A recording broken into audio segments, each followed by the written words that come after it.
In the beautiful golden grasslands of the Serengeti Dreams Wildlife Sanctuary in Tanzania, something amazing happened that no one had ever seen before. A female leopard became the mother to two lion babies. What came next when these tiny cubs became strong? Full-grown lions challenged everything we thought we knew about how wild animals behave and what their natural instincts tell them to do.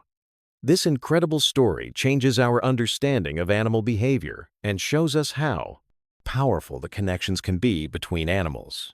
It was early morning when Jane Goodall's phone started ringing at the Serengeti Dreams Wildlife Sanctuary. Jane was 45 years old and had spent her whole life working to protect wild animals in Tanzania.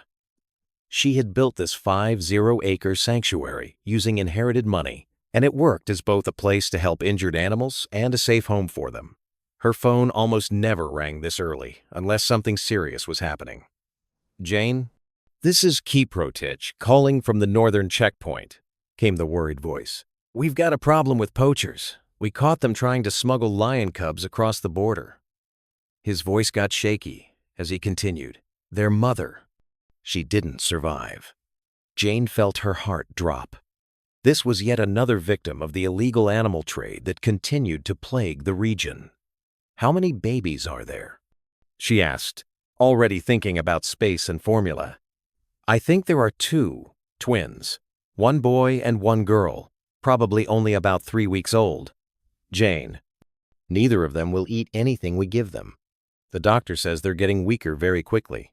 40 minutes later, Jane was standing in the sanctuary's medical room, looking down at two tiny golden bundles of fur. Each baby was so small it could fit in her hand. With eyes barely open and little bodies trembling from fear and hunger, the female had a dark patch of fur around her right eye, while the male was bigger with dark-tipped ears.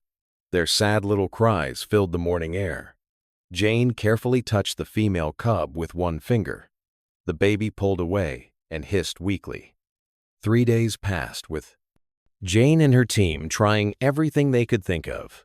The babies wouldn't drink from bottles. Syringe feeding stressed the male so much he had seizures. The cubs stayed curled together in their warm area, two small spots of fur getting weaker each hour. On the 4th morning, Jane sat in her office, unable to concentrate on reports. This sanctuary was everything to her. But moments like this made her question if what she was doing really mattered. She looked out her window toward the outdoor area where the animals lived. There, lying on a platform, was Diane, a female leopard who had been at the sanctuary for 2 years after being rescued from a poacher's trap. Her back left leg had never healed properly, so she could never return to the wild. Lately, Diane had been acting differently. Jane had noticed her carrying a piece of wood around her area, licking it and protecting it. The sanctuary's doctor had confirmed what Jane suspected. Diane was having a false pregnancy, something that happens with big cats in captivity. Her body thought she was going to have babies, making her act like a mother, even though there were no cubs. As Jane watched Diane gently cleaning her piece of wood, a crazy idea formed in her mind. There had been rare cases of animals from different species adopting each other in the wild. But leopards and lions were enemies who fought each other. Still, something told Jane that Diane's current condition might create a unique opportunity. The idea seemed dangerous. Leopards and lions are natural enemies, but the cubs were going to die without help. Nothing else was working. What could they lose by trying? Jane spent the next hour preparing a neutral meeting space, a small, safe room next to where the lion cubs were kept. She set up cameras to watch from every angle and prepared emergency equipment. Her heart was beating fast as she carefully picked up the female cub and wrapped her in a soft blanket. They brought Diane into the meeting room first. She walked around nervously, clearly uncomfortable. When Jane entered with the tiny lion cub, Diane froze completely, her whole body tensing. Jane held her breath, ready to back away if Diane showed aggression. Diane's nose moved as she smelled the lion cub. Her ears went down slightly, a warning sign. Jane stood perfectly still, while the cub made tiny distressed sounds. After what felt like forever, Diane's body relaxed. She approached slowly, her tail low but not threatening. As Diane got closer, she stretched her neck forward, whiskers twitching as she sniffed the small bundle. The female cub, too weak to resist, made pitiful crying sounds. What happened next would stay with Jane forever. Diane made a soft huffing sound, the same sound leopard mothers make with their babies. She began gently licking the lion cub's head, carefully grooming the tiny creature. The lion cub, instead of pulling away like she had with humans, became still. After a few minutes, Jane slowly placed the cub on a soft blanket on the floor. Diane immediately curled around the tiny lion and kept grooming her. The change was instant. The lion cub, who had refused all human help, turned toward the warmth of Diane's fur. Jane backed away slowly, never taking her eyes off them. Minutes later, she returned with the male cub, and the same miracle happened. Diane accepted him too, gathering both cubs into her spotted fur as if they were her own children. That night, Jane watched through monitoring screens and witnessed something impossible. A female leopard tenderly caring for two lion cubs, and the cubs accepting her as their mother. By morning, the tiny female cub, whom Jane named Cleopatra, had drunk milk from a bottle Jane placed near her. The male, now called Caesar, drank too. Jane watched Diane protect the cubs with amazing care, grooming them and responding immediately to their cries. A week later, the transformation was incredible. Caesar and Cleopatra had gained weight and were exploring with childish curiosity. Diane rarely let them out of her sight, moving them by the scruff if they wandered too far. Jane documented everything, taking photos and videos, making detailed notes. This cross-species adoption was unlike anything she had seen, recognizing both its rarity and value for wildlife rehabilitation. By the time the cubs were a month old, they were eating chopped meat, but still slept against Diane's warm body each night. Their play looked distinctly like cat behavior, stalking, jumping, and climbing. Diane watched with motherly patience, sometimes joining their games but mostly being a safe haven when they got tired. Jane stood watching this unusual family through the observation window, smiling. Maybe the most natural thing in nature isn't what we expect, but the ability to adapt and form new connections. Diane, Caesar, and Cleopatra were changing the rules. But as the cubs kept growing, Jane wondered what would happen when their wild instincts emerged, when they became powerful adult lions. Would this bond overcome millions of years of genetic programming? Time went by quickly at the sanctuary.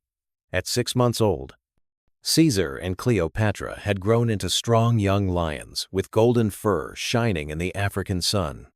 Jane expanded their living area to a 1-acre space with tall grass, rocks, and acacia trees, a small version of their natural habitat. Every morning, Jane watched through hidden cameras. What she saw continued to challenge scientific understanding of big cat behavior. Diane wasn't just caring for the cubs, she was teaching them to be lions, not leopards.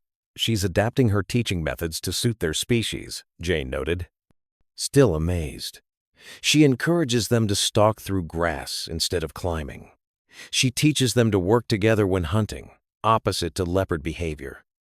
Morning started with Diane waking her children by licking their faces, then leading them to food. Unlike in the wild, where leopards and lions are enemies, Diane always let Caesar and Cleopatra eat first. After breakfast came lessons. Diane taught the cubs to read the wind, move silently, and wait patiently, something leopards excel at, but lions rarely learn.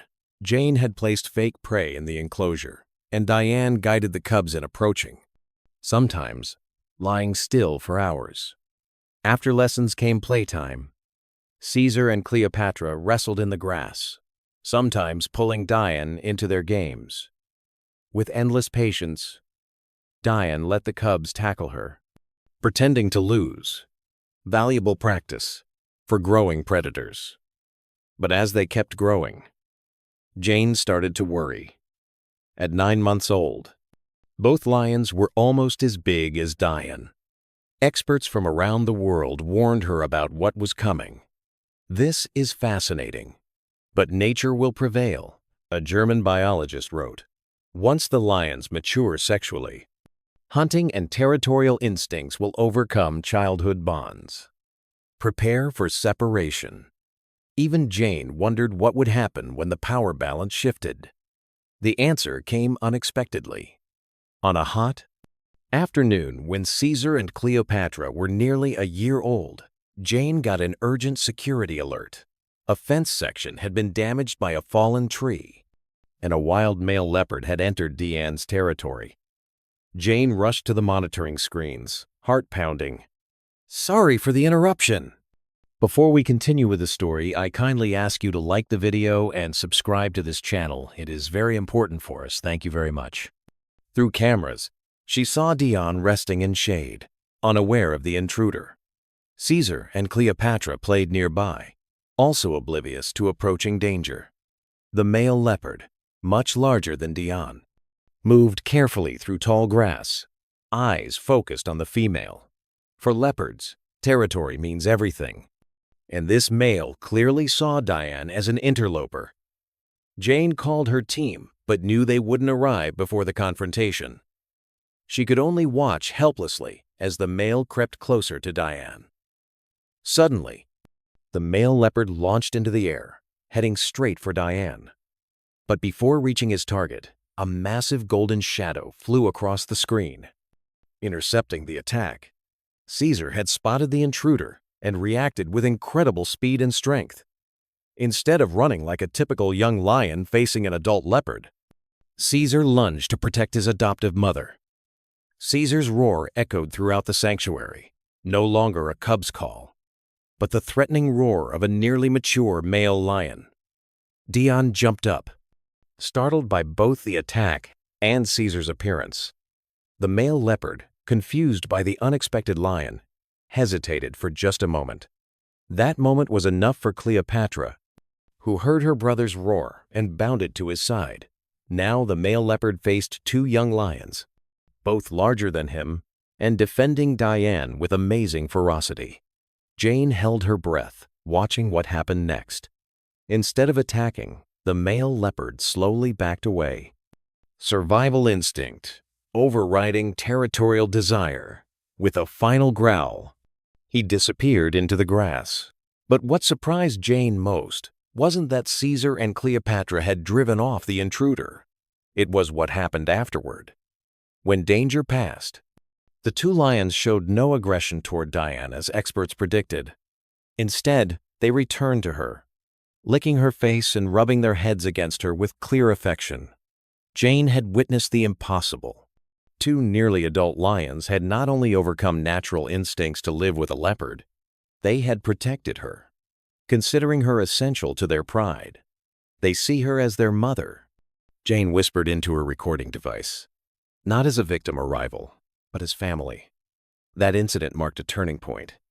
In following weeks, Jane noticed changes in the dynamics. While Diane maintained her caregiver role, Caesar and Cleopatra became increasingly protective, patrolling their area and growling at anyone who approached too closely. Experts believe this is temporary. A biologist wrote to Jane, "Soon their true instincts will emerge." Don't let sentiment cloud science, Jane. But Jane, who had spent her life with animals, wasn't sure. There was something special in the bond between Diane and her adopted children, a connection that transcended instinct and biology. When Caesar and Cleopatra were 15 months old, Jane had to make an important decision. Caesar had grown into a magnificent young male lion with a developing mane weighing over 330 pounds. Cleopatra had also grown into a healthy, agile lioness. Both had far outgrown Diane in size. Jane's colleagues insisted it was time to separate them. They need their own area, the chief zoologist argued. This situation is unprecedented. but we can't take risks if their instincts emerge. Jane understood these concerns. No one had seen anything like this. A leopard, living peacefully with two adult lions. But Jane's intuition told her that separating them would traumatize all three. She had seen how they continued to share space, seek validation from Diane, and protect her. Jane decided to give this unconventional family a chance. With close monitoring and a backup plan ready. "I know this goes against advice I've received," she wrote in her journal. "But sometimes we must trust what we see more than what we think we know." Diane, Caesar, and Cleopatra have created something never seen before. As they matured, Caesar and Cleopatra continued to regard Diane as their mother, friend, and protector, and they became her protectors. This is where nature and nurture intersect, where instincts are rewritten by experience. The story began attracting worldwide attention, with scientists, conservationists, and the public fascinated by their extraordinary relationship. If a leopard and two lions can overcome millions of years of biological programming, Jane wondered, what does that say about our abilities to overcome seemingly impossible barriers? But their relationship would soon face its ultimate test. As news spread, new threats emerged from both nature and humans. 2 years had passed since Jane took the risk of introducing 2 sick lion cubs to Diane. Now, Caesar was a magnificent adult male lion, standing over 6 feet tall, weighing more than 440 pounds with a fully developed thick black mane. Cleopatra, though smaller, was still an impressive lioness, powerful and agile. Diane, the adoptive leopard mother, looked tiny beside her gigantic children. The most amazing thing, Jane explained to documentary crews, is how they've created a completely new way of communicating. Not lion, not leopard, but something unique to this family. The interactions had become the subject of serious scientific study. Researchers documented how Caesar and Cleopatra constantly adjusted their behavior to accommodate Diane's smaller size, carefully controlling their strength when playing. How they communicated with sounds atypical of either species. How they hunted as a team, combining leopard patience with lion coordination. They've created their own family culture. One biologist wrote, "This raises profound questions about behavioral flexibility and genetic programming limits." As Caesar and Cleopatra reached full maturity, experts' initial concerns hadn't materialized. Not only was there no aggression toward Diane, but the relationship had deepened. The trio formed a tight family unit, with Diane still at the emotional center. The success had become a symbol of hope for many, but also caused controversy. Some conservationists criticized Jane for interfering too much with nature. Others worried about unrealistic expectations for wildlife relationships. "This is a special case," Jane emphasized in interviews, "not a model for all interspecies interactions." The sanctuary thrived with worldwide interest. Visitors waited hours for glimpses of the famous family. New sponsors allowed Jane to expand conservation work. However, fame brought challenges. Jane discovered poacher plans to break into the sanctuary, attracted by the profit potential from such famous, unique animals. She increased security and built an advanced electronic fence around their area. But the greatest challenge came unexpectedly. As Caesar reached 3 years old, his body changed inevitably. Reproductive hormones triggered new desires and instincts. Caesar became restless, pacing boundaries, growling more, sometimes refusing food. Cleopatra experienced subtler changes. This is the moment many predicted would end the experiment. Jane admitted to colleagues, they assumed reproductive instincts would break infancy bonds. For their mental health, Jane sought a bold solution. She introduced short trips to neighboring sanctuary areas where other lions lived. These controlled interactions allowed Caesar and Cleopatra to meet their own kind while maintaining their connection with Diane. The program succeeded beyond expectations. Caesar could interact with other males, expressing dominance and territorial instincts. Cleopatra befriended young lionesses, learning social behaviors Dion couldn't teach. Each evening, both returned to Dion, seeking the comfort only their adoptive mother provided. They're developing dual identities, Jane explained, both as lions and as members of an interspecies family. On Caesar and Cleopatra's 4th birthday, Jane organized a special event. Scientists, conservationists, and supporters from worldwide gathered to witness this remarkable experiment.